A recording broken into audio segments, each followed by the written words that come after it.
Story का नाम है बेकसूर इश्क की सजा। अब तक आपने देखा अध्याय जिसकी जिंदगी में दर्द ही दर्द था, लेकिन एक शख्स ऐसा था जो हर मोड़ पर उसके साथ खड़ा रहा। नील, उसका सबसे अच्छा दोस्त, या शायद कुछ और भी। उसकी मुस्कान के पीछे छिपे जख्मों को अगर कोई समझ सका तो वो सिर्फ नील था।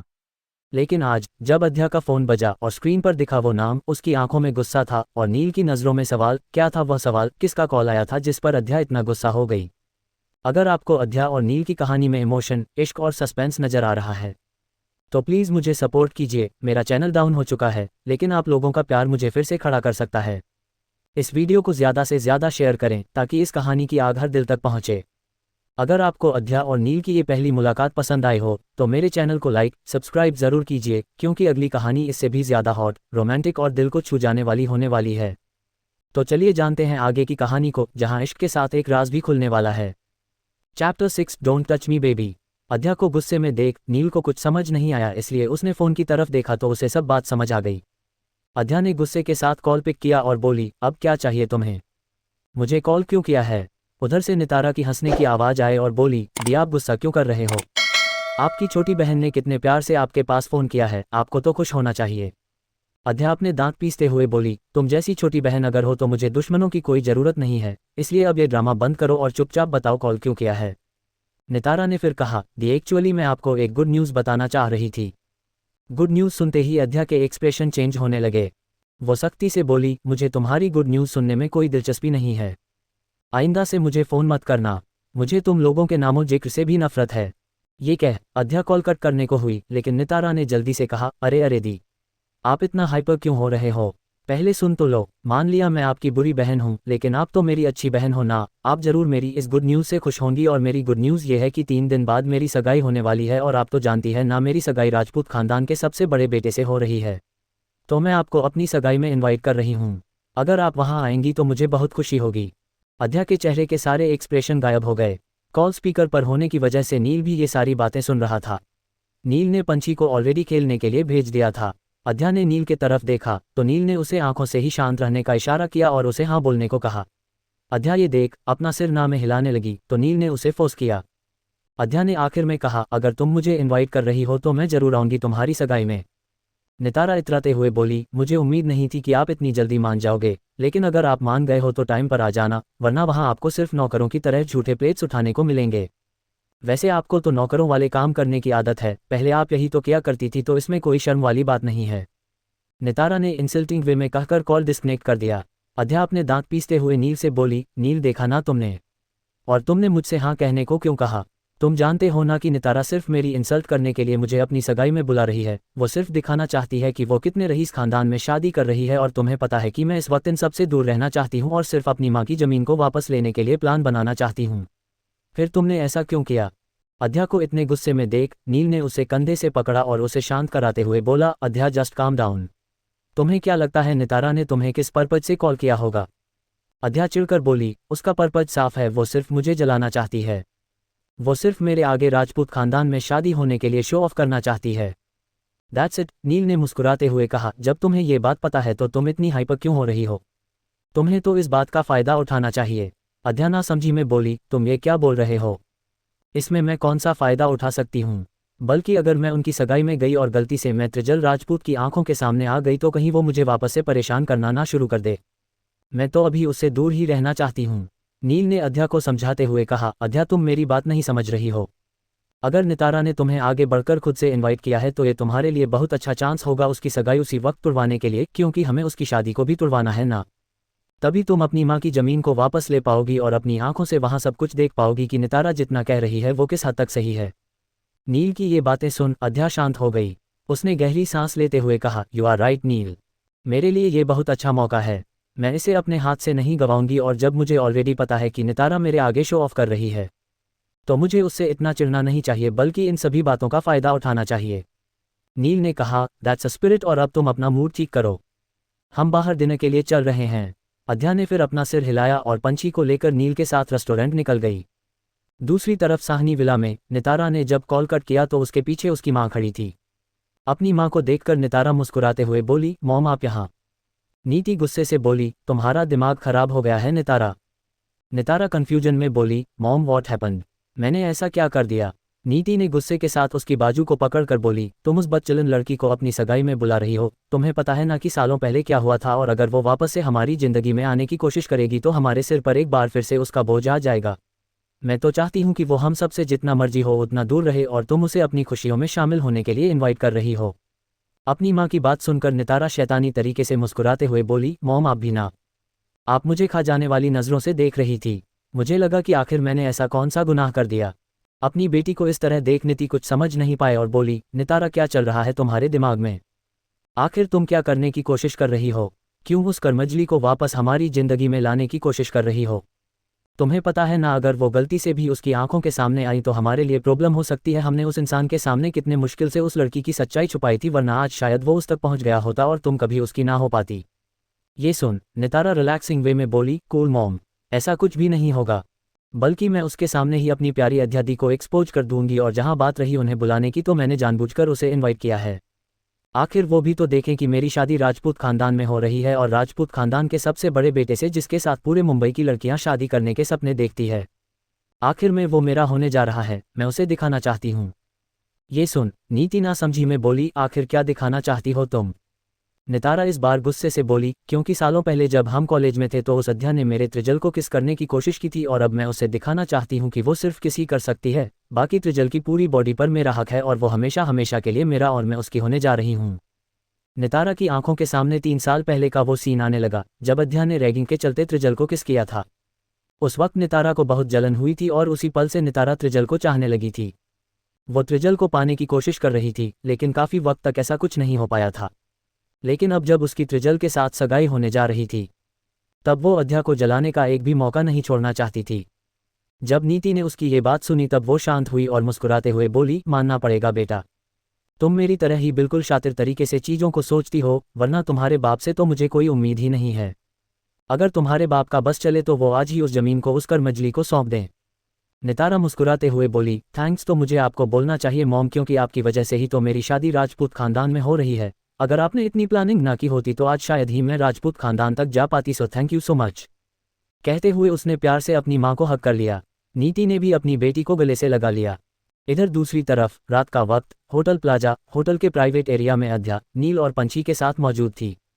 अध्या पंछी को अपने हाथों से डिनर करा रही थी और पंछी नील से बातें करते हुए डिनर कर रही थी। नील उससे प्यार से बोला, बेटा आप डिनर कर लो, फिर मैं आपके लिए आइसक्रीम ऑर्डर करता हूँ। पंछी जल्दी जल्दी डिनर करने लगी। ये देख अध्या उसे घूरते हुए बोली, पंछी धीरे से खाओ बेटा, इतनी भी जल्दी क्या आइसक्रीम खाने की, और मैंने सिर्फ आज के लिए ही परमिशन दी है, इसके बाद आपको आइसक्रीम नहीं मिलेगी। ये सुन क्यूट सी पंछी ने बड़ा सा पाउट बना लिया, जिसे देख नील हंसने लगा और फिर वो अपनी जगह से उठते हुए बोला, मैं अपनी पंछी के लिए आइसक्रीम लेकर आता हूँ, तुम उसे डांटना मत। वो वहां से चला गया। पंछी ने मुंह फुलाते हुए अध्या से मुंह फेर लिया। तभी उसकी नज़र एक कपल और बच्ची पर गई। वो बच्ची उसी की उम्र की थी और इस वक्त वो अपने डैडी की गोद में थी और अपने डैडी से कुछ जिद कर रही थी और उसके डैडी प्यार से उसे समझा रहे थे। उन दोनों को देखकर पंछी का छोटा सा फेस मायूस हो गया। वो अध्या की तरफ मुड़ी और मासूमियत से बोली, मम्मा मेरे डैडा कहाँ है? वो पंछी से कब मिलेंगे? उसके ये शब्द सुन अध्या के हाथ रुक गए। उसने पंछी की तरफ देखा। पंछी की सिल्वर आईज से मोटे मोटे आंसू अब किसी भी वक्त उसके पफी चीक्स पर गिरने वाले थे। अध्या का दिल पसीज गया। उसने तुरंत पंछी के फूल से चेहरे को अपने हाथों में भरा और बोली, बेबी मैंने आपसे कहा था ना कि आप मुझसे अपने डैड के बारे में अभी नहीं पूछोगे। पंछी अपना छोटा सा सिर ना में हिलाते हुए बोली, नहीं मम्मा मुझे अपने डैडा के बारे में जानना है। उस गर्ल को देखो, वो अपने डैडा की गोद में कितनी खुश है। मुझे भी अपने डैडा की याद आती है। आपने बोला था कि हम जब इंडिया वापस जाएंगे तो आप मुझे मेरे डैडा ला कल देंगी, लेकिन अभी तक आपने मुझसे मेरे डैडा को नहीं मिलाया। आई एम एंग्री मम्मा। ये कह पंछी ने अध्या से अपना मुंह मोड़ लिया। अध्या ये सुन हेल्पलेस महसूस करते हुए मन में बोली, पंछी जैसे जैसे समझदार हो रही है, अपने डैड से मिलने की जिद कर रही है। कितनी मुश्किल से मैंने लंदन में इसे समझाया था, लेकिन ये एक बार फिर से उस इंसान से मिलने की जिद कर रही है जिसने सालों पहले मेरे साथ जबरदस्ती की थी। आखिर मैं कैसे उस इंसान को अपनी बेटी का डैड बना दूं, जो एक लड़की की इज्जत को लूट चुका है। मुझे नफरत है उस इंसान से। उस इंसान ने मेरी जिंदगी बर्बाद की है। मैं अपनी बेटी पर उस इंसान की परछाई भी नहीं पड़ने दूंगी। पर पंछी को मैं कैसे समझाऊं? ये सेंसिटिव और साथ में बहुत जिद्दी भी है। अध्या पंछी को देखने लगी। पंछी बहुत जिद्दी थी। हालांकि अध्या इतनी जिद्दी नहीं थी, इसलिए उसे कभी कभी संभाल पाना बहुत मुश्किल होता था। अध्या समझ नहीं पाती थी कि ये किस पर गई है। अध्या ने किसी तरह खुद को संभाला और फिर मुस्कुराते हुए बोली, पंछी बेबी, आपकी मम्मा ने आपसे झूठ नहीं बोला था। वो जरूर आपको आपके डैड से मिलवाएंगी, लेकिन अभी आपको जल्दी से बड़ा होना होगा, तभी आप अपने डैडा से मिल सकते हो। ये सुन मासूम पंछी ना समझी में पाउट करके बोली, क्या? जब मैं बली हो जाऊंगी तो मेरे डैडा मुझसे मिलने आएंगे? इसके जवाब में अध्या अपना सिर झूठे हाँ में हिलाते हुए बोली, हाँ बेबी, आप जब बड़े हो जाओगे तब आपके डैडी आपसे जरूर मिलने आएंगे, इसलिए अभी आप उनसे मिलने की जिद छोड़ो और अपनी मम्मा और नील अंकल के साथ रहो। ये सुन तभी पंछी एक्साइटमेंट के साथ बोली, तो मम्मा आप नील अंकल को ही मेरे डैडा क्यों नहीं बना देते? नील अंकल तो मेरे साथ ही रहते हैं और फिर वो मेरे डैडा बन जाएंगे, हम दोनों बहुत मस्ती करेंगे। जैसे ही पंछी ने ये कहा, उसके पीछे मौजूद नील जो आइसक्रीम लेकर आ रहा था, उसके कदम अपनी जगह रुक गए। वो एकटक अध्या को देखने लगा। अध्या ये सुन बहुत अनकंफर्टेबल हो गई। उसके लिए नील उसका सिर्फ दोस्त था। उसने कभी नील को लेकर ऐसी बातें नहीं सोची थी। अभी वो कुछ जवाब देती तभी उसकी नज़र नील की नज़रों से जा मिली। अध्या का चेहरा लाल हो गया। वो तुरंत नील से नज़र फेरते हुए बोली, पंछी बेटा, आपने डिनर कर लिया है, अब हमें घर वापस चलना चाहिए। ये कह अध्या जल्दी से अपनी जगह से खड़ी हो गई। पंछी पाउट करते हुए बोली, पर मम्मा आपने अभी तक मेरी बातों का रिप्लाई नहीं किया। अध्या पंछी के सवालों से बचते हुए नील को देखकर बोली, बेबी देखो, नील अंकल आपके लिए आइसक्रीम लेकर आ गए, जाओ जाकर अपनी आइसक्रीम खाओ, फिर हम घर चलते हैं। पंछी ने आइसक्रीम का नाम सुना तो वो खुशी से नील की तरफ मुड़ी और जल्दी से उसने नील के हाथों से आइसक्रीम ले ली। नील अध्या को देखकर हल्की स्माइल के साथ बोला, अध्या तुम्हें अनकंफर्टेबल होने की जरूरत नहीं है, वो बच्ची है, कुछ भी कहती रहती है, यू डोंट वरी। ये सुन अध्या रिलैक्स हुई और धीरे से बोली, प्लीज़ नील पंछी की बातों को दिल से मत लगाना, ये बहुत शरारती हो रही है, कुछ भी बोल देती है, मैं इसे समझाऊंगी। नील मुस्कुराया और पंछी आइसक्रीम खाने लगी।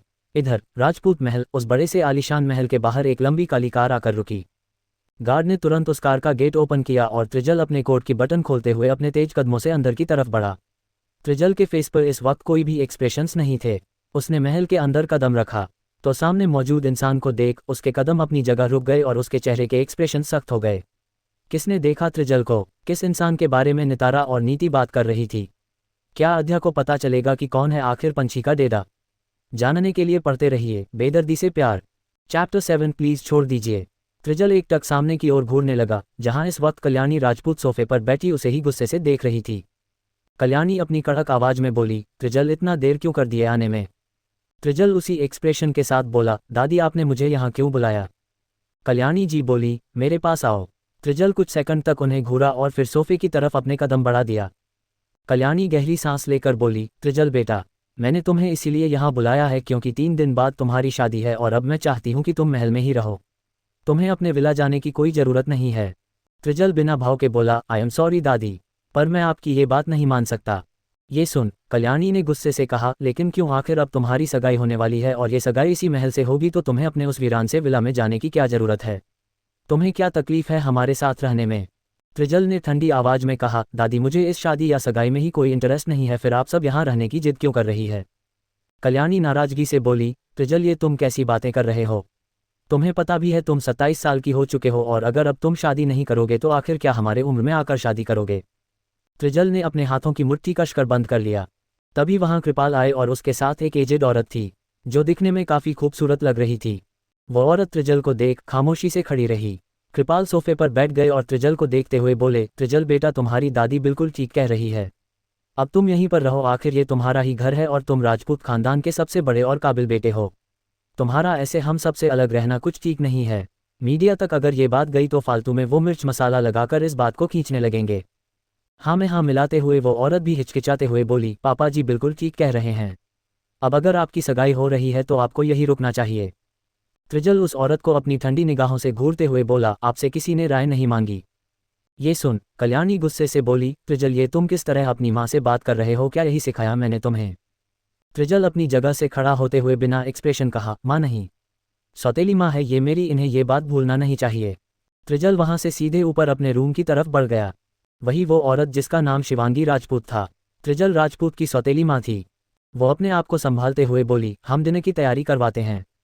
ये कह वो वहां से तुरंत चली गई। कल्याणी और कृपाल शिवांगी की हालत समझते हुए एक दूसरे को देखने लगे। कल्याणी ने कहा, कहने को शिवांगी सौतेली माँ है त्रिजल की, लेकिन सगी माँ से भी बढ़कर प्यार देती है उसे, लेकिन पता नहीं उस लड़के को कब दिमाग आएगा और कब वो शिवांगी को अपनी माँ की तरह प्यार देगा। इसके जवाब में कृपाल बोले, मैं भी इसी उम्मीद में हूं कि वो शिवांगी को अपनी माँ का दर्जा दे दे। इधर त्रिजल अपने रूम की तरफ बढ़ रहा था, तभी एक लड़का और लड़की दोनों एक दूसरे के पीछे चिल्लाते हुए एकदम से त्रिजल के सामने आ गए। त्रिजल के कदम अपनी जगह रुक गए। वो अपनी सख्त नज़रों से उस लड़के और लड़की को घूरने लगा। वो लड़का दिखने में काफ़ी हैंडसम था, तो वही वो लड़की भी काफ़ी मासूम और डरी सहमी त्रिजल के आगे दिख रही थी। त्रिजल उन दोनों को घूरते हुए सख्त आवाज में बोला, अगर तुम दोनों को इस उम्र में खेलने का इतना ही शौक है तो अम्यूज़मेंट पार्क चले जाओ या फिर किंडरगार्टन चले जाओ, वहां तुम दोनों इस तरह खेल सकते हो। ये सुनते ही वो लड़का हड़बड़ाते हुए बोला, भाई ये आप कैसी बातें कर रहे हैं? अगर हम अम्यूज़मेंट पार्क या किंडरगार्टन गए तो वहाँ के बच्चे हमें देखकर हंसेंगे और हमारा मजाक बनाएंगे। त्रिजल अपने दांत भींचते हुए बोला, तो फिर इस घर में इस तरह क्यों इधर से उधर पागलों की तरह भाग रहे हो तुम दोनों? त्रिजल की गुस्से भरी बात सुनकर वो लड़की सहम गई और जल्दी से बोली, भाई आई एम सॉरी, ये सारी गलती ओम की है। ये जानबूझकर हमें आपके फ्लो पर लेकर आया और ये मेरा फ़ोन मुझे नहीं दे रहा था, इसलिए मैं इसके पीछे भाग रही थी।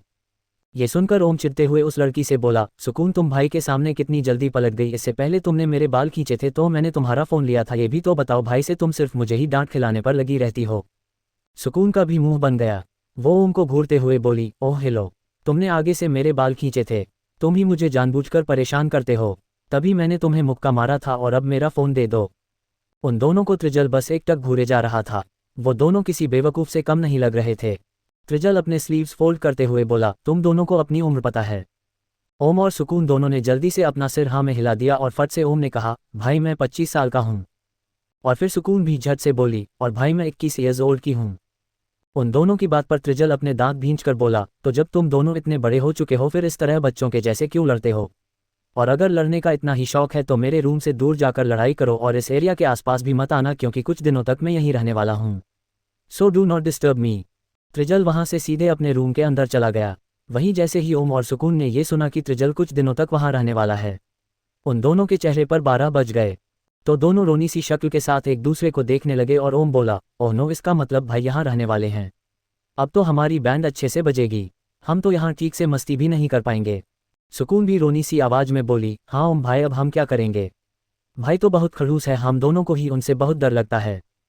वो दोनों भाई बहन एक दूसरे से इसी तरह बातें करते हुए फिर थर्ड फ्लोर से नीचे आ गए, क्योंकि थर्ड फ्लोर पूरा त्रिजल के लिए रिजर्व किया गया था, जहां त्रिजल के पर्सनल सर्वेंट के अलावा और कोई भी नहीं आता जाता था। अगला दिन होटल में अध्या पंछी को जल्दी जल्दी रेडी कर रही थी। तभी नील वहां आया और बोला, अध्या क्या तुम और पंछी रेडी हो? हम अपार्टमेंट पर शिफ्ट होने जा रहे हैं, वहां मैंने सारी तैयारी कर ली है। ये सुन अध्या बोली, हाँ हम दोनों रेडी हैं और अब हमें निकलना चाहिए। पंछी क्यूटली मुस्कुराते हुए बोली, नील अंकल पंछी लव्स यू। नील उसे अपनी गोद में उठाते हुए प्यार से बोला, नील अंकल ऑल्सो लव्स यू बच्चा। पंछी नील के सीने से लग गई। अध्या उन दोनों को देखकर मुस्कुराने लगी और फिर नील ने अध्या से कहा, अध्या तुम्हें कंपनी में इंटरव्यू के लिए भी जाना था ना? अपनी डिजाइनिंग के लिए, तो क्या उसकी तैयारी कर लिया तुमने? अध्या अपनी फाइल्स एक नज़र देखते हुए बोली, हाँ मेरी सारी प्रिपरेशन हो चुकी है, अपार्टमेंट में पंछी को छोड़ने के बाद मैं सीधे कंपनी के लिए ही जा रही हूँ। इसके जवाब में नील ने अपना सिर हिला दिया और फिर वो तीनों अपने नए अपार्टमेंट के लिए निकल गए। कुछ देर में तो तीनों अपार्टमेंट पहुंचे। अध्या ने पंछी को नील के पास छोड़कर वहां से जाते हुए बोली, नील पंछी का ध्यान रखना। वैसे कहने की तो जरूरत नहीं है, पर फिर भी उसका ख्याल रखना। मैं जल्दी आऊंगी। नील ने मुस्कुराते हुए कहा, पंछी की टेंशन मत लो, उसके साथ उसका नील अंकल है। तुम अपने इंटरव्यू पर ध्यान दो, best of luck, I hope तुम्हें के जॉब मिल जाए। अध्या स्माइल करते हुए बोली, थैंक यू नील, कहकर वो वहां से चली गई। दूसरी तरफ वर्ल्ड वाइड कंपनी, वहां लॉबी में कई सारे लड़की और लड़कियां मौजूद थे जो इंटरव्यू के लिए आए हुए थे, जिन्हें मिस्टर कपिल एक एक करके इंटरव्यू के लिए भेज रहे थे। उसी समय एक टैक्सी वर्ल्ड वाइड कंपनी के बाहर रुकी। अध्या ने टैक्सी वाले को पैसे दिए और वो अपने तेज कदमों से कंपनी के अंदर बढ़ते हुए बोली, ओह गॉड, कहीं मैं लेट ना हो गई हूँ, वरना लोग समझेंगे कि मैं पंक्चुअल नहीं हूँ, फिर मुझे प्रॉब्लम होगी। बड़बड़ाते हुए अध्या जल्दबाजी के साथ कंपनी के अंदर गई। वो लॉबी में पहुंची तो उसने देखा वहां इस वक्त कई सारे लड़की लड़के मौजूद थे। अध्या ये देख खुद से बोली, यहाँ तो कितने सारे लोग मौजूद हैं, पता नहीं मुझे ये जॉब मिलेगी भी या नहीं, लेकिन अभी मेरे लिए ये जॉब बहुत मायने रखती है। मुझे यहाँ तब तक रुकना है जब तक कि मैं अपनी माँ की ज़मीन वापस नहीं ले लेती और उस इंसान का पता नहीं लगा लेती जिसने 3 साल पहले मेरे साथ वो सब कुछ किया था, और उसके लिए मुझे यहाँ एक सिक्योर जॉब की ज़रूरत पड़ेगी। और जहाँ तक मैं सुन रखा है, वर्ल्ड वाइड कंपनी पूरे मुंबई की हाई रेटेड कंपनी है जहाँ पर जॉब की सिक्योरिटी होती है। मेरे लिए यहाँ जॉब पाना बहुत बड़ी बात होगी, पर मुझे किसी भी हालत में इस कंपनी में जॉब पाना ही है। आध्या अपने रिज्यूम को एक बार फिर से चेक करने लगी। अभी उसकी टर्न आने में बहुत टाइम था। वो सोफे पर बैठ गई और अपने टर्न आने का इंतजार करने लगी। करीब 2 घंटे के इंतजार करने के बाद उसका टर्न आया। अध्या ने मिस्टर कपिल को अपना रिज्यूम और फाइल दिया और मिस्टर कपिल उसे लेकर अंदर केबिन में गए, जहां इस वक्त 3 इंसान बैठे इंटरव्यू ले रहे थे। अद्या ने कॉन्फिडेंट के साथ अपना इंटरव्यू पास किया और फिर वो अपनी जगह से उठते हुए बोली, thank you all of you. I hope कि आगे चलकर मुझे आपके साथ वर्क करने का मौका मिले। इंटरव्यूअर ने अपना सिर हिलाया और अद्या वहां से बाहर चली गई। वो कंपनी से बाहर आए और एक नज़र उस कंपनी को देखते हुए अपने सीने पर हाथ रख ली। उसका दिल इस वक्त जोर से धड़क रहा था। वो गहरी सांस लेकर बोली, पता नहीं क्यों लेकिन यहाँ जब से मैं आई थी तब से मुझे एक अजीब सी वाइब आ रही थी। मुझे इस कंपनी में बहुत अजीब सा फील हो रहा है। ऐसा लग रहा है जैसे जिसे मैं इतने सालों तक ढूंढने की कोशिश कर रही हूँ वो मुझे यही मिलेगा, लेकिन मुझे ऐसा क्यों फील हो रहा है। नहीं, मुझे खुद को भटकने नहीं देना है। अभी मुझे सिर्फ अपने टारगेट पर ध्यान देना है। अद्या फिर टैक्सी से सीधे अपार्टमेंट के लिए निकल गई। इधर वर्ल्ड वाइड कंपनी के टॉप फ्लोर पर इस वक्त त्रिजल अपने पैंट के दोनों पॉकेट में हाथ डालें फ्रेंच विंडो ग्लास के पास खड़ा था। उसकी आंखें काम थी। वो एकटक बाहर की ओर घूरे जा रहा था। तभी केबिन का डोर नॉक हुआ। त्रिजल बिना किसी एक्सप्रेशन के साथ बोला, कम इन। मिस्टर कपिल अंदर आए और अपने हाथों में मौजूद फाइल्स को टेबल पर रखते हुए बोले, बॉस ये सभी डिजाइनर का रिज्यूमे टेबल पर रख दिया है, प्लीज़ आप इसे एक बार चेक कर लीजिएगा। उसके बाद हम इनमें से किसी 2 डिजाइनर को समर कलेक्शन के लिए शॉर्टलिस्टेड कर लेंगे। त्रिजल बिना कोई रिएक्शन के बोला, you can go now. Kapil फिर चुपचाप वहां से बाहर निकल गया। उसके जाने के बाद त्रिजल ने सिगार जलाया और उसकी लंबी लंबी कसें भरने लगा।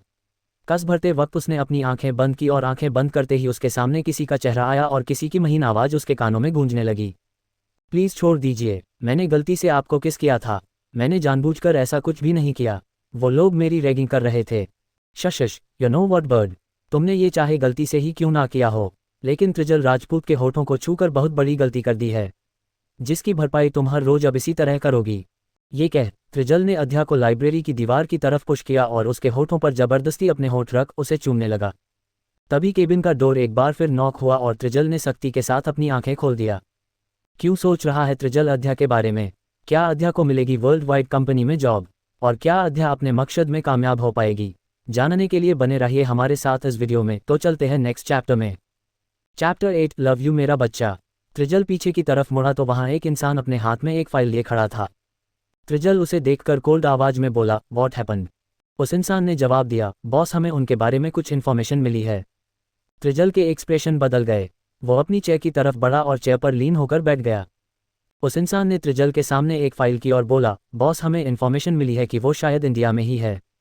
त्रिजल कुछ सेकंड के लिए खामोश रहा, फिर जीरो एक्सप्रेशन के साथ बोला, ओ ग्रेट, सो जल्द से जल्द ये भी पता लगाओ कि वो इंडिया में कहाँ और किस जगह है, और इस काम में ज़्यादा वक्त नहीं लगना चाहिए।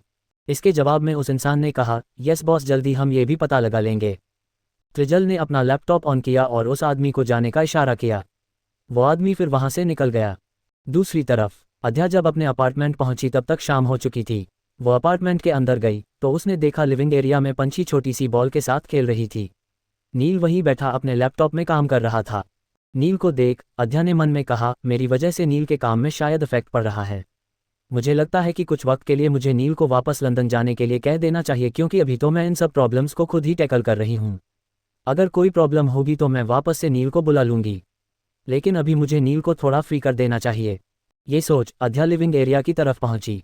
छोटी सी पंछी ने अपनी मम्मा को देखा तो वो फुदकते हुए उसके पैरों से लिपट गई। अद्या प्यार से उसके सिर पर हाथ फेरी और बोली, पंछी ने अपनी मम्मा को मिस किया। पंछी छोटा सा सिर जल्दी जल्दी हाँ में हिलाते हुए बोली, यस मम्मा, पंछी ने आपको बहुत मिस किया। अद्या मुस्कुराते हुए बोली, लव यू मेरा बच्चा। इस पर पंछी ने क्यूटली अपनी छोटी सी उंगली को अपने मुंह में डाल ली और हंसने लगी। तभी नील ने अद्या को देखा और मुस्कुराते हुए बोला, अद्या कैसा गया तुम्हारा इंटरव्यू? अद्या ने पंछी को अपनी गोद में उठाया और सोफे पर बैठते हुए बोली, काफ़ी हेडेक भरा था, बट अब कल पता चलेगा कि मुझे सिलेक्ट किया गया है या नहीं। नील अपनी जगह से उठते हुए बोला, डोंट वरी, कल रिजल्ट पॉजिटिव आएगा तुम्हारा। ये कहकर वो वहां से जाने लगा। तभी अद्या बोली, अब तुम कहाँ जा रहे हो? नील मुस्कुराते हुए बोला, मैं तुम्हारे लिए कॉफ़ी बनाने जा रहा हूँ, जिससे तुम्हारा हेडेक थोड़ा कम हो जाए। ये सुन अद्या मना करते हुए बोली, नील तुम मेरी केयर करना बंद कर दो, मैं तुम्हारी वजह से बहुत बिगड़ जाऊंगी और फिर जब तुम यहाँ से जाओगे तो मुझे तुम्हारी बहुत याद आएगी, इसलिए अभी तुम मेरे पास ही बैठो। खुद के जाने की बात सुन नील ना समझी में बोला, ये तुम क्या कह रही हो? अद्या मैं क्यों कहीं जा रहा हूँ, मैं तो तुम्हारे साथ ही रहूँगा ना। अद्या थोड़ा हिचकिचाते हुए बोली, नील एक्चुअली मैंने फैसला लिया है कि तुम अपने काम पर ध्यान दोगे और लंदन चले जाओगे। नील के चेहरे पर लकीरें खींच गई। वो अद्या को घूरते हुए बोला, तुम ये क्या बोल रही हो? मैं तुम दोनों को छोड़कर कहीं नहीं जाऊँगा। यहाँ आने से पहले लंदन में ही मैंने तुमसे ये बात क्लियर कर दी थी कि मैं तुम्हारे साथ ही इंडिया में रहूँगा और सब ठीक होने के बाद हम एक साथ लंदन वापस जाएंगे। तो फिर अब ये सब क्यों? अद्या को पता था कि नील इतनी आसानी से उसकी बातें नहीं मानेगा, जिस वजह से वो नील को समझाते हुए बोली, नील देखो, आई नो कि तुम हमारी बहुत केयर करते हो और इस तरह हमें छोड़कर नहीं जाओगे, लेकिन तुम ये भी नहीं झूठला सकते कि इससे तुम्हारे ऑफिस के काम में भी इफेक्ट पड़ रहा है। यहाँ पर अभी हमें बहुत वक्त लग जाएगा।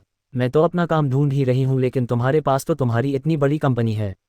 अगर तुम उसमें लापरवाही करोगे तो शायद अंकल आंटी को बुरा लगेगा, इसलिए मेरी बात मानो और लंदन वापस चले जाओ। यहाँ कोई प्रॉब्लम होगी तो मैं तुमसे हेल्प मांग लूंगी, बट तुम्हें अब अपने काम ध्यान देना चाहिए।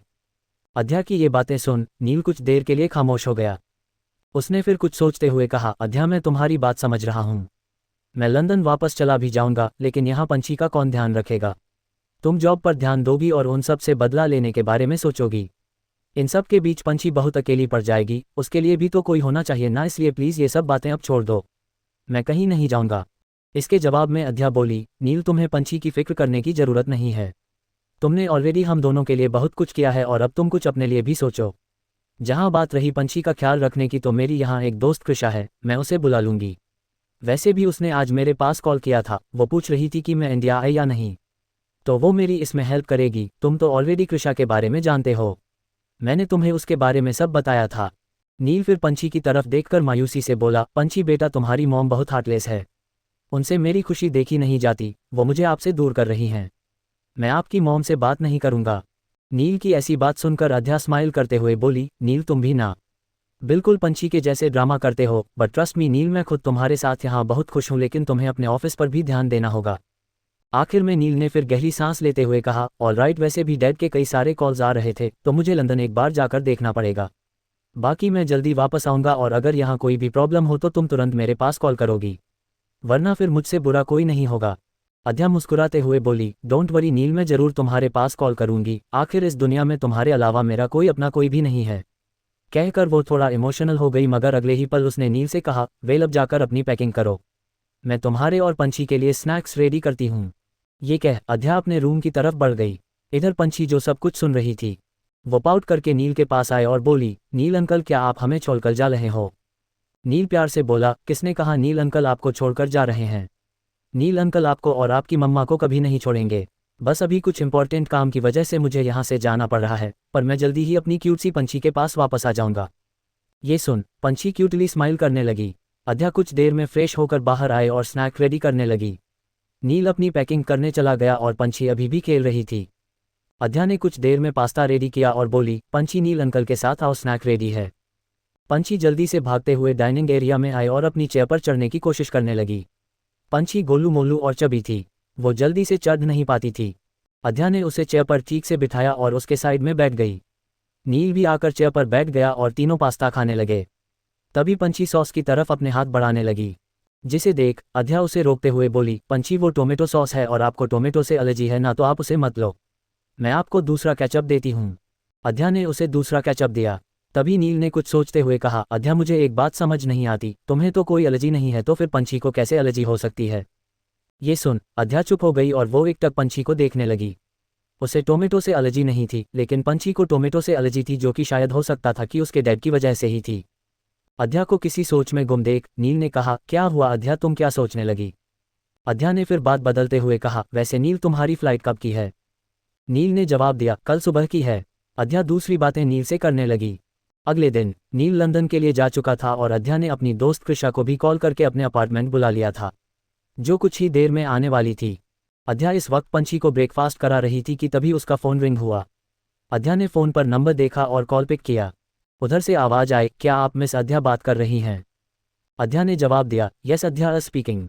उधर से आवाज़ आए, आपको वर्ल्ड वाइड कंपनी के समर कलेक्शन की ड्रेस डिजाइनिंग के लिए सिलेक्ट कर लिया गया है। आज ऑफिस आकर अपने कुछ इंपॉर्टेंट डॉक्यूमेंट सबमिट करवा दीजिए, जिससे कल से आप ऑफिस ज्वाइन कर सकें। ये सुनते ही अद्या खुशी के साथ बोली, क्या मैं सेलेक्ट हो गई? Oh god thank you so much, मैं जल्द से जल्द ऑफिस आती हूँ। जिसके बाद कॉल डिस्कनेक्ट हुआ और पंछी जो अद्या को देख रही थी, वो बड़ी सी स्माइल के साथ बोली, मम्मा क्या आप सेलेक्ट हो गए?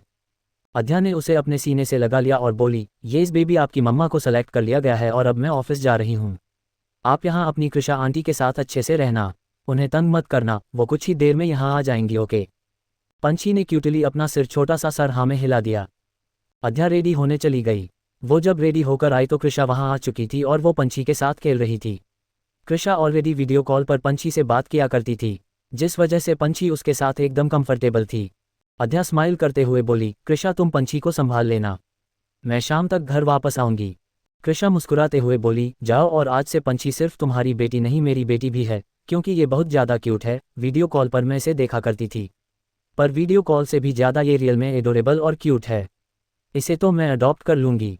ये सुन अध्या मुँह बनाते हुए बोली, ऐसा कुछ भी नहीं होगा, मुझे मेरी बेटी से बहुत प्यार है, मैं उसे तुम्हें तो क्या किसी को भी नहीं दूंगी। ये सुन कृषा हंसते हुए बोली, अरे पर आधा आधा कर सकते हैं ना, 50-50। आध्या ने फिर मुस्कुरा दिया। कृषा अध्या के पास आए और उसके कान में बोली, वैसे एक बात तो कहनी पड़ेगी, पंछी का जो भी डैड होगा वो बहुत ही ज़्यादा हैंडसम और चार्मिंग होगा, तभी तो पंछी इतनी ज़्यादा ब्यूटीफुल और क्यूट है, क्योंकि उसका चेहरा तुमसे बहुत कम मिलता है।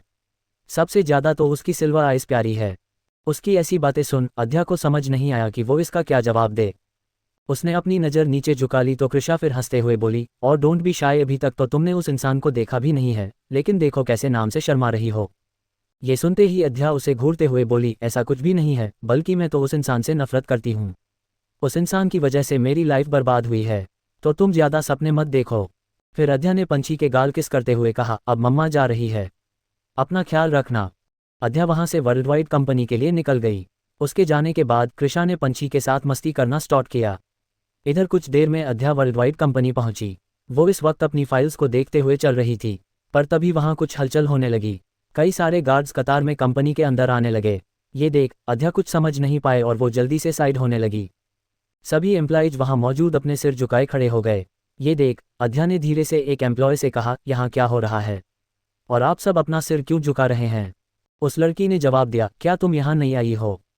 अध्या ने सिर हाँ में हिलाया तो उस लड़की ने कहा, हाँ तो इस कंपनी के प्रेसिडेंट बॉस आ रहे हैं, इतना तो तुम्हें पता है कि उनकी रिस्पेक्ट करना है, इसलिए चुपचाप अपना सर झुका लो।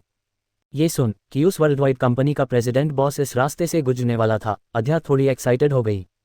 उसने अभी तक उस कंपनी के प्रेसिडेंट को नहीं देखा था। उसने सिर्फ वर्ल्ड वाइड कंपनी के बारे में ऊपरी तौर पर पढ़ा था। उसे नहीं पता था कि कंपनी का सीईओ कौन था और सीईओ का नाम क्या था। वो उस भीड़ में जाकर खड़ी हो गई। तभी वहां कई सारे गार्ड्स के बीच अध्या को एक इंसान तेजी से आते हुए दिखा। वो उस इंसान की बैग देख पा रही थी जो कि काफ़ी लंबी चौड़ी थी, जिसे देख अध्या ने मन ही मन कहा, क्या इस वर्ल्ड वाइड कंपनी का प्रेसिडेंट कोई खड़ूस बूढ़ा नहीं बल्कि एक यंग पर्सन है। पर मैंने तो आज तक सुना है कि जितने भी कंपनी के प्रेसिडेंट होते हैं वो बूढ़े होते हैं, पर इसे देखकर तो लग नहीं रहा है।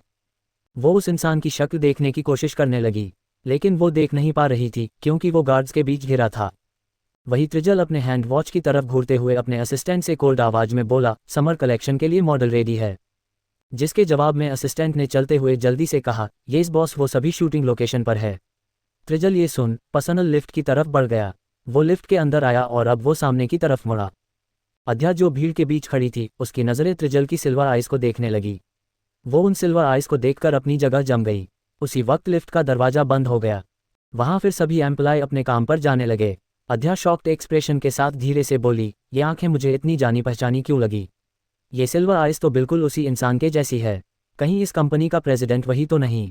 इसी के साथ अध्या के लफ्ज खामोश रह गए। किस इंसान की बात कर रही है अध्या? क्या होगा जब त्रिजल के सामने आएगी अध्या? जानने के लिए सुनते रहिए ये दिल को छू जाने वाले कहानी को।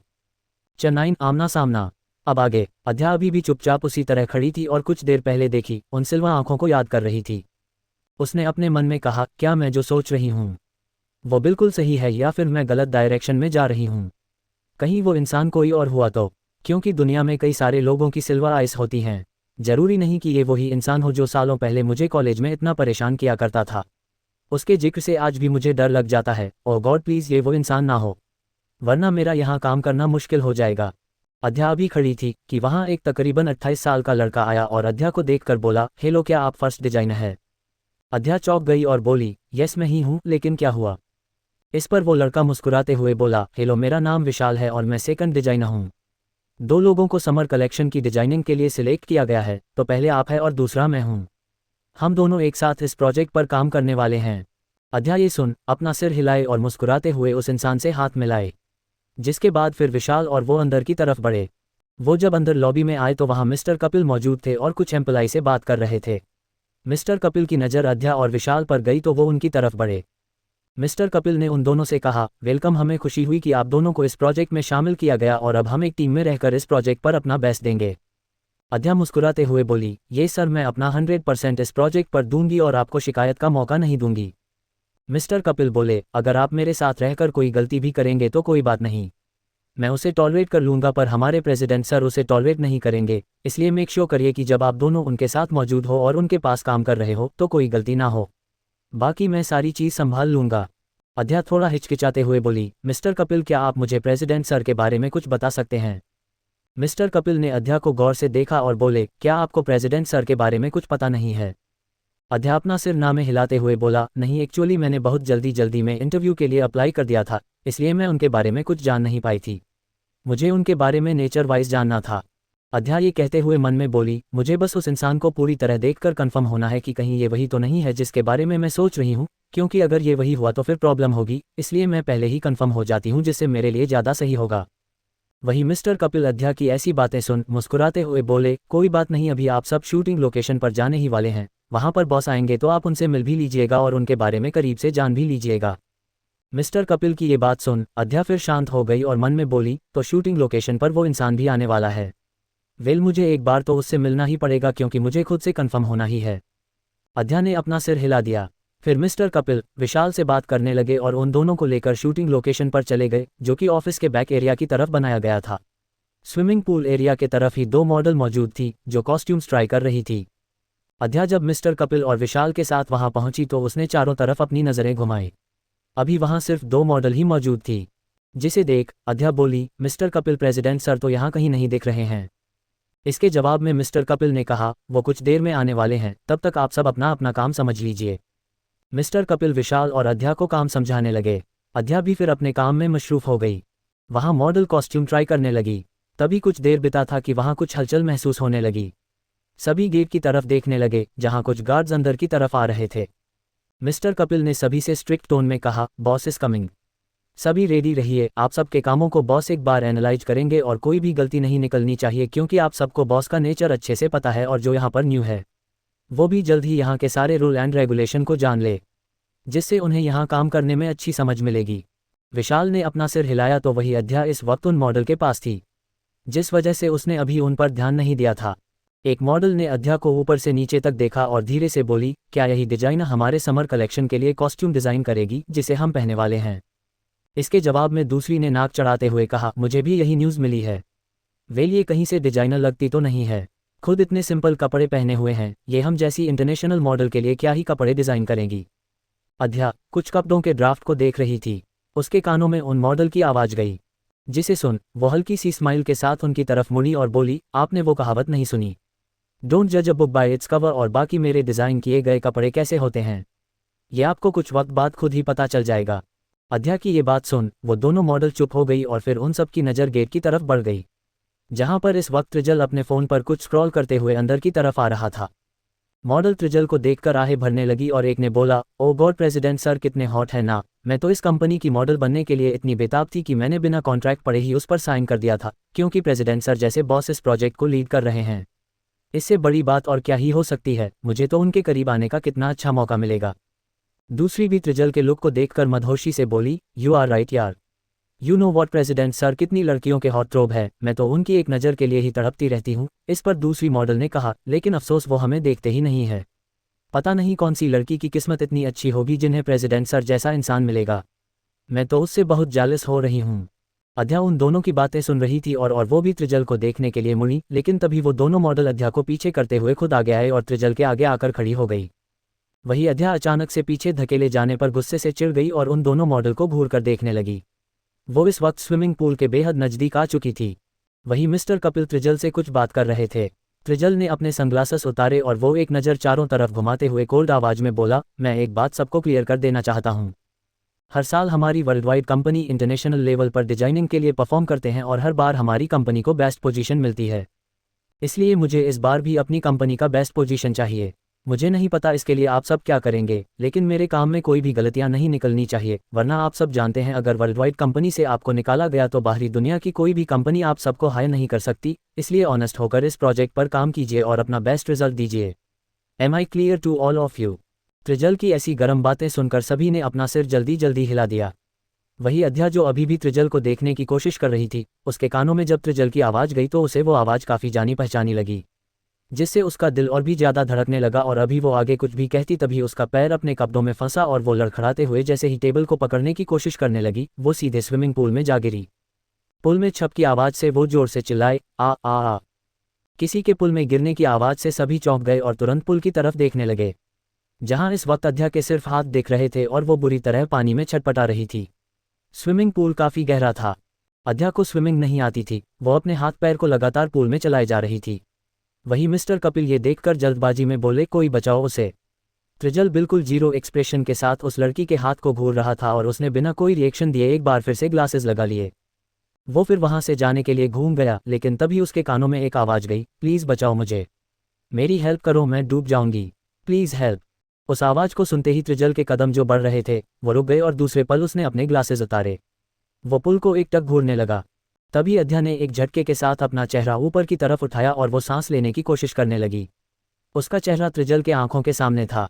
उस चेहरे को देख त्रिजल के हाथों की मुट्ठियां बंद हो गई और उसके होंठ आपस में भींच गए।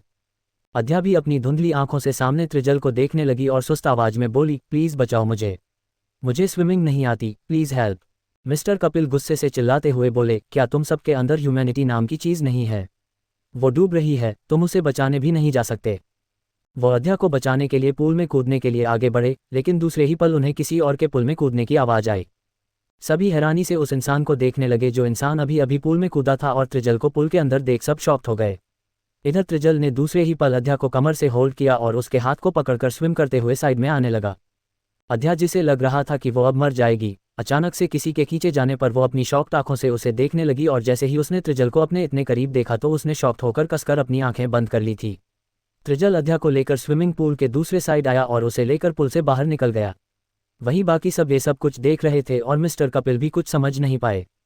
उन्होंने धीरे से कहा, बॉस को कब से किसी की फिक्र होने लगी, स्ट्रेंज। वहीं त्रिजल ने अध्या को पुल के फ्लो पर लिटाया और उसके चेहरे को अपनी सर्द निगाहों से घूरते हुए बोला, हे आर यू ओके? त्रिजल की आवाज़ काफ़ी गर्म थी। अध्या उसकी आवाज़ को सुन पा रही थी, लेकिन उसने अपनी आंखें खोलने की हिम्मत नहीं की और वो उसी तरह अपनी आंखें कसकर बंद किए चुपचाप लेटी रही। वो अध्या को घूरकर वापस बोला, hey I am talking to you, are you okay और नॉट?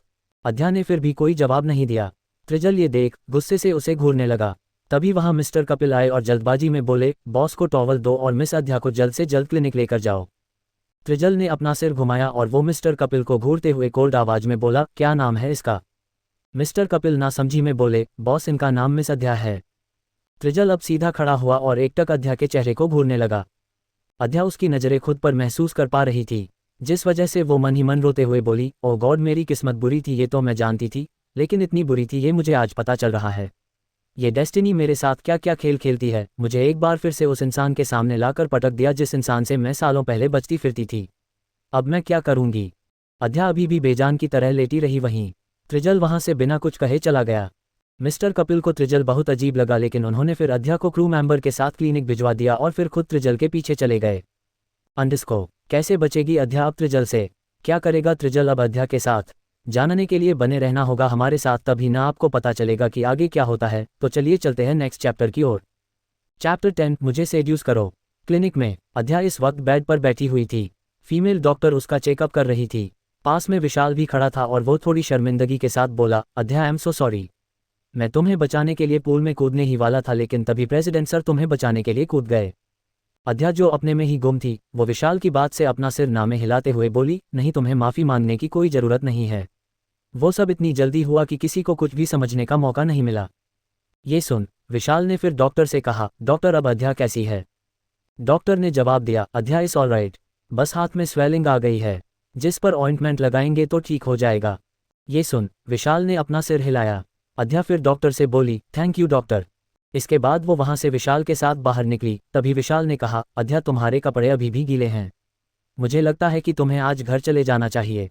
वैसे भी सारा काम कल से स्टार्ट होना है, तो कल नई एनर्जी के साथ तुम इस प्रोजेक्ट पर काम शुरू करना। अध्या ये सुन खुद को ऊपर से नीचे तक देखी। इस वक्त वो काफ़ी अनफेयर कंडीशन में थी। उसने अपने अपर बॉडी को हाथों से कवर किया और धीरे से बोली, यू आर राइट, मुझे अभी घर जाना चाहिए, वेल हम कल मिलते हैं। ये कह अध्या वहां से सीधे अब अपने अपार्टमेंट के लिए निकल गई। इधर दूसरी तरफ प्रेसिडेंट केबिन में त्रिजल इस वक्त सिगरेट की कश भरते हुए ग्लास विंडो के आगे खड़ा एकटक बाहर की ओर देख रहा था। उसके पर चेहरे पर जीरो एक्सप्रेशंस थे। तभी मिस्टर कपिल डोर लॉक करके अंदर आए और अपना सिर झुकाते हुए बोले, boss if you don't mind but मैं आपसे कुछ जानना चाह रहा था। त्रिजल बिना एक्सप्रेशन के बोला, क्या जानना चाहते हो? मिस्टर कपिल ने जवाब दिया, बेसिकली आप जल्दी किसी भी एक्शन पर अपना रिएक्शन नहीं देते, तो आज जब मिस अध्या पूल में गिरी तो आप अचानक उन्हें बचाने के लिए क्यों आगे गए, जबकि वहां विशाल भी मिस अध्या को बचाने जा रहा था। मैं खुद भी जा रहा था, तो फिर आप ऐसे अचानक से क्यों चले गए?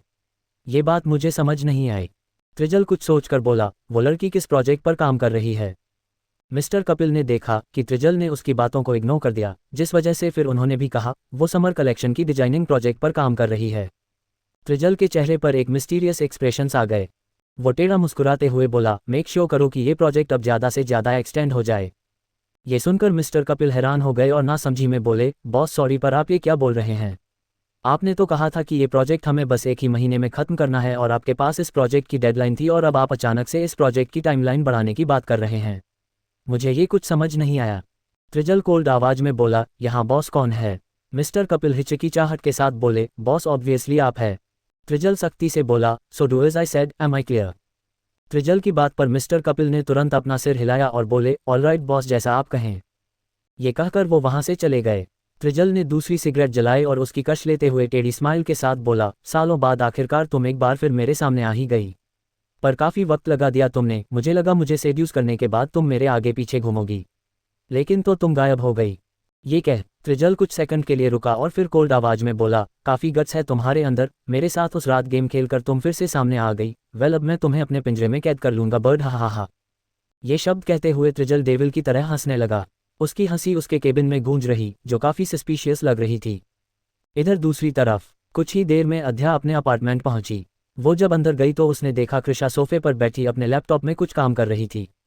वहां काफ़ी शांति थी। अध्या अपने आप को संभालते हुए अंदर गई और धीरे से बोली, कृषा पंछी कहाँ है? कृषा ने अध्या की आवाज़ से उसकी तरफ देखा और अध्या को इस हालत में देखकर वो घबराते हुए बोली, अध्या व्हाट हैपन? तुम इतना भीगी हुई क्यों हो?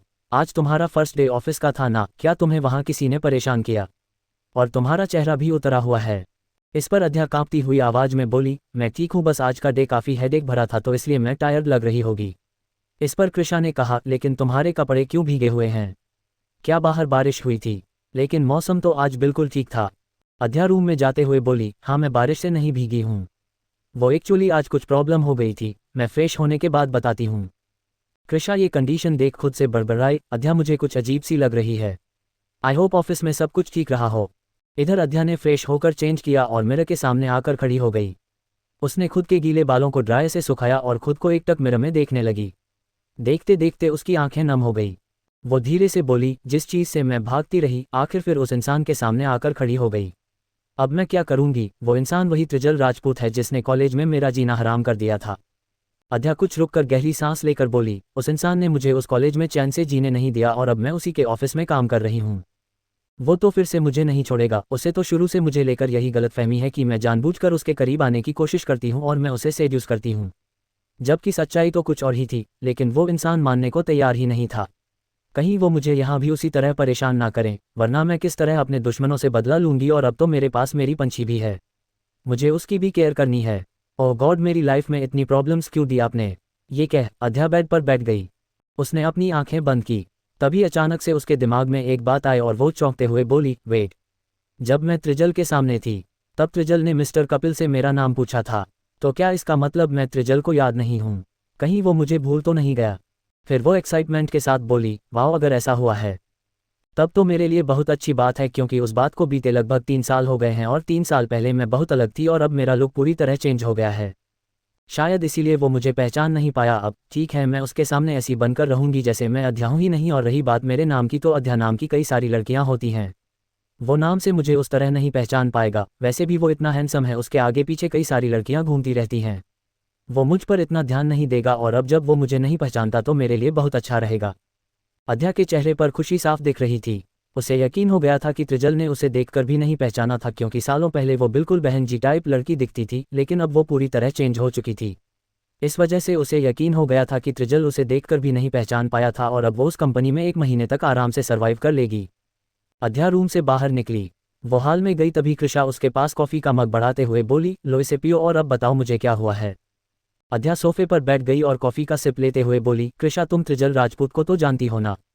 कृषा कॉफ़ी पीते हुए रुक गई और हैरानी से बोली, क्या? त्रिजल राजपूत? इतने सालों बाद तुम इस इंसान का जिक्र क्यों कर रही हो? तुम तो कहती हो कि ये तुम्हारा एक बड़ा अतीत है जिसे तुम भूलना चाहती हो और फिर से तुम उस इंसान का नाम ले रही हो। अध्या उसे शांत कराते हुए बोली, अरे मेरी बात तो सुनो। मैं आज भी यही कह रही हूँ, वो मेरा एक बुरा अतीत था जिसे मैं याद भी नहीं करना चाहती, लेकिन वो बुरा अतीत एक बार फिर से मेरे आज पर हावी हो चुका है। ये सुनकर कृषा कंफ्यूजन में बोली, तुम क्या कह रही हो? मुझे समझ नहीं आया। अध्या ठंडी आह भरते हुए बोली, मेरे कहने का मतलब यह है कि मैं जिस ऑफिस में काम करती हूँ उस ऑफिस का प्रेसिडेंट त्रिजल राजपूत है और आज मेरी उससे मुलाकात हुई जिस वजह से मेरी कुछ देर पहले वो हालत थी। ये सुनकर कृषा के मुंह से लगभग कॉफ़ी ही बाहर निकल आए और वो खांसते हुए बोली, क्या? तुम मजाक तो नहीं कर रही हो? अध्या मुंह बनाते हुए बोली, मेरी शक्ल देखकर तुम्हें लग रहा है कि मैं मजाक कर रही हूँ। कृषा जल्दी से बोली, हाँ वो तो कुछ देर पहले देखकर ही मुझे लग गया था कि जरूर तुम्हारे साथ कुछ ना कुछ पंगे हुए हैं, लेकिन मुझे नहीं पता था कि वो इंसान वापस से तुम्हारे सामने आ जाएगा। मुझे तो कॉलेज के टाइम से उसे बहुत डर लगता था, वो बहुत ही इंटिमिडेटिंग और डोमिनेटिंग था। अब तुम उस ऑफिस में कैसे उस इंसान को झेलोगी? और कहीं तुम्हें देखकर उसने तुम्हें परेशान तो नहीं किया जैसे पहले किया करता था? ये सुनकर अध्या अपना सिर ना में हिलाते हुए बोली, नहीं उसने आज मुझे परेशान तो नहीं किया, पर उसने मुझे आज प्रॉब्लम से बचाया है। ये सुनकर कृषा अपनी आंखें छोटी करते हुए बोली, क्या? वो इंसान जो तुम्हें खुद प्रॉब्लम्स में हर वक्त डालता रहता है, उसने तुम्हें प्रॉब्लम से बचाया? I don't believe it. अध्या ने खुन्नस में कहा, अरे मैं सच कह रही हूँ। आज मैं गलती से पुल में गिर गई थी और तुम जानती हो कि मुझे तैरना नहीं आता, तो मुझे त्रिजल ने ही बचाया था। ये सुनकर कृषा अपनी आंखें बड़ी करते हुए बोली, तो अब तुम क्या करोगी? तुम तो उसी की ऑफिस में काम करने जा रही हो और उससे तुम्हारी डेली मुलाकात होती ही रहेगी, तुमने क्या सोचा है इसके बारे में? अध्या कुछ सोचकर बोली, मुझे अभी कुछ समझ नहीं आ रहा, लेकिन मुझे ऐसा लग रहा है कि त्रिजल राजपूत को मैं याद नहीं हूँ, क्योंकि उसने जब मुझे देखा तो उसने मिस्टर कपिल से मेरा नाम पूछा था। मुझे लगता है उसने मुझे पहचाना नहीं है, तो मैं उसके ऑफिस में 1 महीने तक सर्वाइव कर सकती हूँ, क्योंकि मेरा ये प्रोजेक्ट सिर्फ 1 ही महीने चलेगा और 1 महीना मैं बहुत जल्दी उस ऑफिस में बिता लूंगी। ये सुनकर कृषा भी अब कुछ सोचते हुए बोली, अगर तुम ये कह रही हो कि उसने तुम्हें नहीं पहचाना, तब तुम उस ऑफिस में काम कर सकती हो, और हाँ तुम उससे थोड़ा दूर ही रहना, क्योंकि वो इंसान मुझे बहुत अजीब लगता है, क्योंकि जब वो इतनी बड़ी कंपनी का मालिक है तो उसे तुम्हारी पहचान जानने में ज़्यादा वक्त नहीं लगेगा, इसलिए तुम उससे थोड़ी दूरी बनाकर ही सारा काम करना। ये सुनकर अध्या सिर हिलाते हुए बोली, हाँ कृषा तुम ठीक कह रही हो, मैं उस इंसान की नज़रों के सामने जल्दी आऊंगी ही नहीं। अभी वो दोनों बात कर रहे थे कि पीछे की क्यूट सी आवाज़ आई, मम्मा आप आ गए। पंछी की आवाज़ से अध्या और कृषा दोनों ने अपनी बात को बंद कर दिया और अध्या पंछी के पास गई। पंछी उस वक्त सोकर उठी थी, उसके पूरे सिल्की बाल बिखरे हुए थे और उसका चेहरा लाल हो रखा था। उसके गाल काफ़ी पफी लग रहे थे, जिसमें वो बहुत क्यूट लग रही थी। अध्या प्यार से उसके गालों पर किस करते हुए बोली, येस बेबी मम्मा आ गई, और क्या आपकी निन्नी पूरी हो गई? अध्या ने उसे गोद में उठा लिया और सोफे पर बैठ गई। पंछी प्यारी सी स्माइल करते हुए बोली, येस मम्मा आज मैंने और कृषा मासी ने बहुत मस्ती की, और पंछी ने आपको जला भी मिस नहीं किया। ये सुनकर अध्या का मुंह बन गया। वो कृषा को घूरते हुए बोली, कृषा ये गलत बात है। मुझे लग रहा है जैसे तुम मुझसे मेरी बेटी को दूर कर रही हो, उसे मेरी याद नहीं आई जबकि ये नील के साथ रहती थी, तो हर वक्त काम पर मुझे फ़ोन किया करती थी। कृषा हंसते हुए बोली, पंछी बेटा मुझे लग रहा है हम दोनों से किसी को जेलेसी हो रही है। ये सुन पंछी अपने छोटे छोटे दांत दिखाकर खिलखिलाकर हंसने लगी। अध्या भी उनके साथ हंसने लगी। कुछ देर बाद पंछी पाउट करके अध्या से बोली, मम्मा मेरे डेडा को आप कब ढूंढ कर लाओगे? अचानक से पंछी की ये बात सुन अध्या और कृषा दोनों चुप रह गए। अब क्या जवाब देगी अध्या? क्या करने वाला है अब त्रिजल अध्या को? जानने के लिए बने रहना होगा हमारे साथ इस चैनल पर, क्योंकि इसका आगे जो होगा आपने तो कभी सोचा नहीं होगा। आज के लिए बस इतना ही, मिलते हैं नेक्स्ट वीडियो में, तब तक के लिए बाय बाय।